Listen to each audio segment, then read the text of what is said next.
Scrooge, Part 1. Scrooge is easily the most important character in the book. Indeed, he is never off the page. Even when he's not saying or doing anything, he is a presence watching and observing everything that happens. It's little wonder that some stage and screen versions of the novel are renamed Scrooge. Dickens makes sure that we as readers are absolutely clear about what kind of man we are dealing with in the opening pages. Dickens' use of a syndeton emphasises just how unfeeling and stony-hearted Scrooge really is.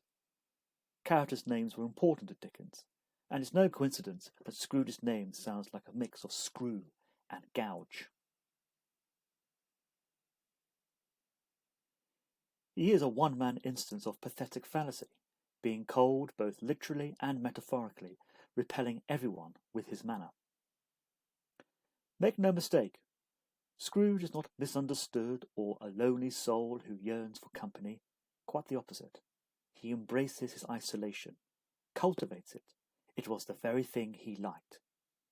He is a man cut off from the rest of society and virtually all human contact. The result is the disaster for his personality and, crucially, his own humanity.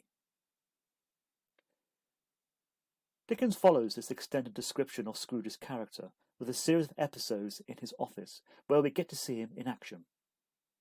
With his interactions with Fred, we see how Scrooge even rejects his own flesh and blood, as well as his contemptuous reaction to Christmas.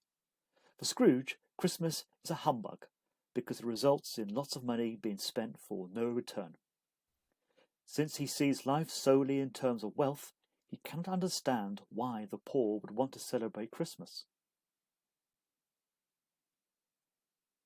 Furthermore, the treatment of his clerk, Bob Cratchit, highlights his miserly attitude and lack of empathy.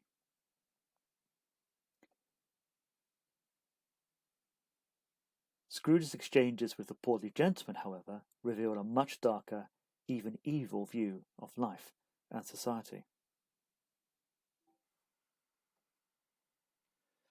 His dismissal of giving to charity is mean-spirited, but by doubling down and essentially saying that the only good poor person is a dead one is genuinely shocking.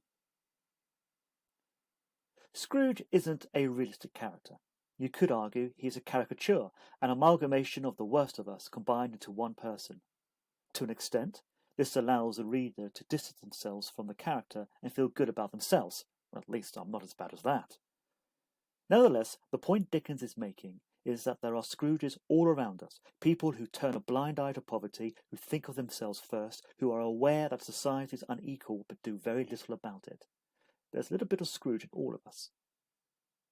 Having successfully made his readers despise the story's supposed hero, Dickens now has a tricky task ahead of him. How is he going to make his readers care about what will happen to Scrooge?